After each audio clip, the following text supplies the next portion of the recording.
So, people of the internet, this is Okomo. I want to tell you something about this Vision 2030, not really 2060 or the one that is being proposed right now. Probably some of us don't even understand what really happened in 2007 when the government under Emilio Mwai Kibaki and Jacob Raila Odinga came up with this blueprint of Vision 2030.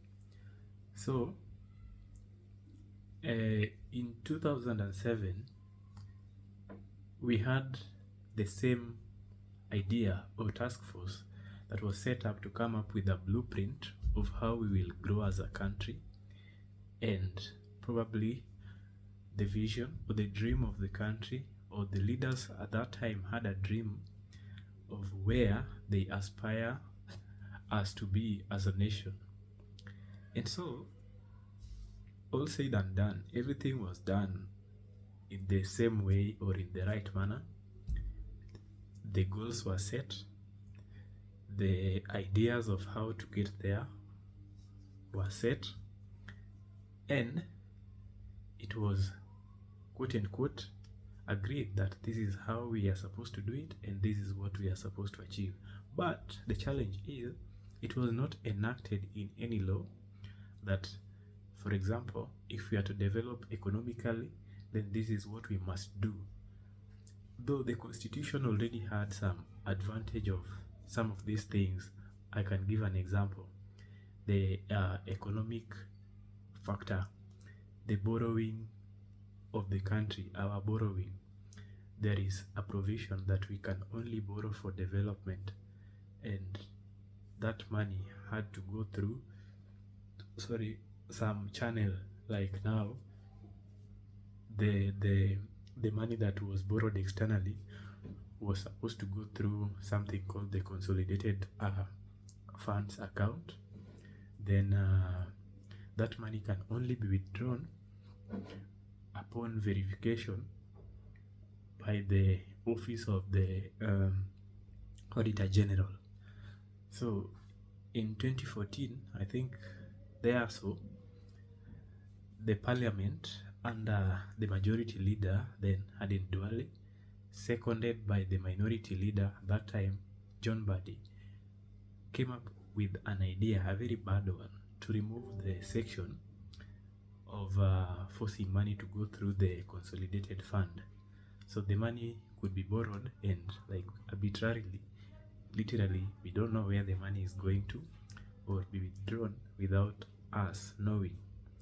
Okay, so that was one hitch. But I'm trying to say that these ideas, I mean, the implementation framework, legal framework, that is legal support, was already there, actually still there in the constitution. I can say we have a good constitution. The problem is how we are trying to implement it, or whatever we are doing about it. The loopholes are very too little. We have very few places in our constitution that we need to change, but generally it's good. So let me tell you briefly. I want to show you, or I want to show us the Vision 2030, how it was, the idea behind it, and what was there. So in Vision 2030, I'll read for you according to the official website, that is Kenya Vision 2030. That's the website. If you want to get it there, you can check from there.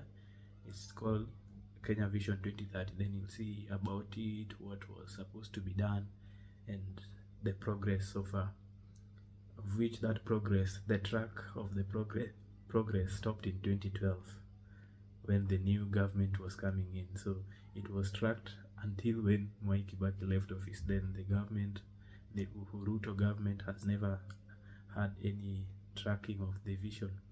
So that vision, according to that website, the Vision 2030 is a country's long-term development blueprint, and our goal was to transform Kenya into globally competitive and prosperous upper middle income nation that provides high quality of life to all citizens in clean, secure environment. But then, has that happened? it's up to grabs, true or not true, I don't know. So there were three main pillars in Vision 2030. I'll just say it briefly. Stay with me. One was the economic pillar, two was the social pillar, and three was the political. So in the social pillar, this pillar was to aim at economic growth rate of 10% per year. 10% per year of the GDP. You guys know what GDP is, gross domestic product. So our GDP was supposed to grow by 10% per year. That's on the macro end, but when you look at the micro, that's when you zoom into everything. We were supposed to have something about agriculture, grow so many or build so many dams for irrigation, and tourism, making us the best, one of the top tourist destination. Manufacturing was there, information and technology had something, transforming Kenya into a digital hub through something like the Konza Technopolis, for us who know Konza, wholesale and retail, in modernizing local. I think here in manufacturing is where we've performed the worst. Okay, then financial services, making banking and credit accessible to the citizens. Is banking and credit accessible? Yes or no? Okay, it's both, yes and no. Banking and credits is accessible because we have access to many banks. I think at that time we had very few banks. Right now we have so many tier 2 banks which are in direct contact or relation with the clients of the citizens to Kenyans. But the problem is on the credit end, the people are not having good access to credit, and if you access credit, then you access it at very high interest rate. That is crazy, or that is not fair enough. So we've performed poorly at that. There is a rubric that has been used by a certain web to assess the progress and give some grade, and according to that rubric, that economic pillar has really achieved low. It's actually given grade D. Grade D. If it was in school, you'd say D minus, almost E or F. So that's the economic. So we were supposed to do those main things. Just know that we were supposed to have a growth rate of at least 10% per year. Okay. Then in the social pillar was about improving the quality of life for all Kenyans. Now, improving quality of life is a bit broad. It was about education and training, growing more schools and employing more teachers for the same health. We were supposed to get to universal health coverage. Now we have SHA.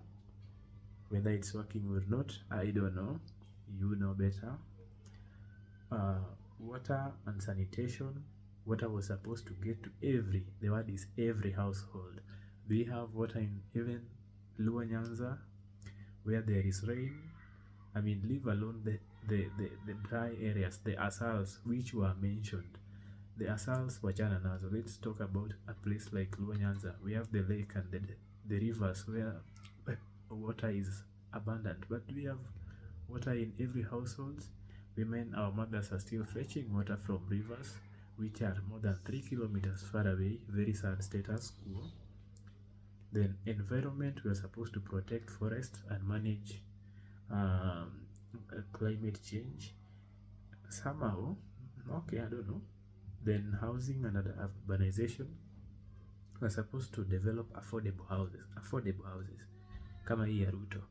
So that's probably something positive about the affordable housing. Okay, I know you will crucify me for supporting that, but it's okay. Gender, youth and sports, we are supposed to support young people in promoting talents and ensuring women have equal opportunities. We are trying there about women. The 2/3 gender rule is there, but it's still not under implementation, but there is some progress, because at that time the male gender dominated almost everything. So that's something that I can say it's a plus somehow. Then there is the political pillar. In the political pillar, we are supposed to have issue-based issue-based, people-centered, okay? Issue-based, people-centered, result-oriented, and accountable democratic system. So all these issue-based, people-centered, result-oriented are still not there. I can't see, I mean, I'm not seeing that. But talking of democratic system, is there. We have a democratic system, I can agree that, because we have the Constitution 2010. That's the major milestone that we've achieved there. But on the issue-based, people-centered, and result-oriented, we still have a lot to do. Okay, so we were supposed to have the rule of law, something about the rule of law, so that everybody have access to justice. We've had more courts have been built in the country under the leadership of CJ Maraga. During that time, we had more courts that were built in almost every region so that we can have access to justice. But now, there's still a lot to be done. I think we can still do better on that, because the rulings that the courts are doing, probably we don't have enough judges to do this or whatever. Devolution, that was part of it, that has been achieved. But now the problem with that is that the national government has not yet fully, or rather, let's say our leaders have not fully understood that there is a distinction between devolution, I mean the county governments, and the national government. So you realize that a governor is still crying to the president to facilitate something or build a road or a dam or whatever, a project in their county, not understanding that they are also presidents in their counties. They should actually be able to work exclusively without the government, without the national government. So that's something that devolution is there as an infrastructure or as a system, but the way it should be working is the problem. We still don't have the best for our devolved units. Then public participation, have never known where public participations are done. Okay, they are done, but there has been a lot of court cases about this issue of public participation. Actually, there is an amendment that we've seen in Parliament recently on a discussion of what should be the threshold of public participation, because somebody can say, I come to where people are working and say, guys, this and this and this, then I say I did public participation. You also remember the BBI case where public participation was a major issue of contention. So we can say that public participation is still not really well achieved. So okay, then security and peace. Okay, we are supposed to have enhanced national safety so people can live and do business without fear. Hey, we have a lot of insecurity in this country, so I cannot say that we have any security achieved. So that is something that we've not done well in. We need to do more. We can do better. I think we can do better in security. We are actually very poor as far as security is concerned. And then there were some things called enabling factors. Enabling factors, those were the macros. So the enabling factors were supposed to be energy. Number 2 was supposed to be infrastructure.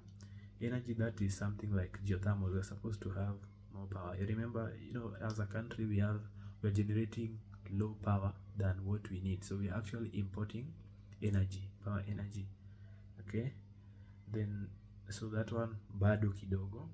As an enabling factor, we still don't have our own, so bado hapo shida. Infrastructure, maybe we've had SGR, we've had Thika superhighway, okay, but still that is just on the roads and the transport sector.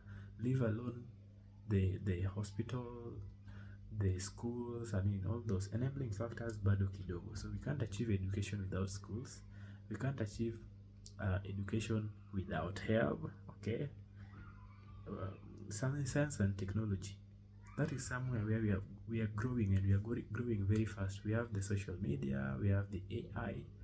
That is not our own, but we are using it. We are good consumers of AI, and Kenya is actually one of the best technological hubs in this Africa, or rather in the world. So I can say somehow there is progress in that place, but we can do better. The government can always bring up programs that can make young people to advance more in technology, so that we can do some of these things as early as at our teens, not when we are done or when we are in universities. We can start introducing these things to our kids when they are still in primary schools. Okay, so that was all about the Vision 2030. So the main things we've talked about in Vision 2030 was the social pillar, the economic pillar, and then the political pillar. So you can look at that video, you can watch this video, watch and rewatch, and understand what really was about the Vision 2030 before we even think about Vision 2060. Think about it this way: have we achieved some of the things that we were supposed to do in Vision 2030, so that we start thinking about the Vision 2060? It's important to think about it that way. Okay, yeah. So on the rubric that I was talking about, that that was doing kind of a marking for the progress of the political pillar, got 88% performance because of the Constitution 2010. That is where we've done better. And remember, we said we've had Constitution, we've had the devolution, so somehow that gets more of. Then the social pillar was given 59%. That was a C. So the political pillar got an A grade A. Then social pillar got a C. That we've had some of these things, like mainly in education. And guess what? What is giving us marks in education? CBC. Okay, CBC. The Rural Electrification Program by Uhuru Kenyatta also gave us some add-ons there. Then affordable housing, William Ruto, is also giving something there. And the consequence of the SHA, Social Health Authority. Then the economic progress, that is lagging behind with a D. It's D. Okay, it's D. So that is still a matter that we really need to work hard on. Okay, so maybe we can have that as the starting point. Then later on we'll have some time to dive into this issue of the Vision 2060, which the president said that he doesn't want to call it Vision 2060. Still, he wants us to decide as the people in this discussion that he has started, whether it's 60 or whichever year we want to say or we want to talk about. But I would say we don't have to do that. We can do even 50 years from now. I don't know why Professor Nyong'o thought that it's 30 years, because we had 30 at that time. Now we can do 30 again. I think we can do 60. Not 30, 60, I mean 50. But that is something we will have, and we'll see how it goes. But the main question, or the big question tonight, is, do we really need Vision 2060? I think yes, we need a vision as a country. And I want us to think about this thing without thinking about William Ruto. I hate him. We probably hate him. But let's see the vision of the country without William Ruto.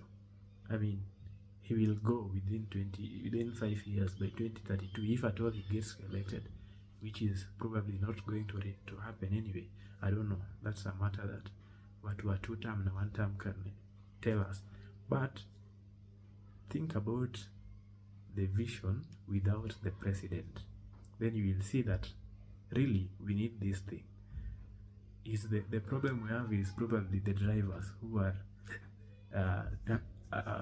the people who are spearheading it. Okay, yeah. So otherwise, thank you for this. Watch this video and share, and then let us learn to unlearn. We need to learn and unlearn. Okay, thank you.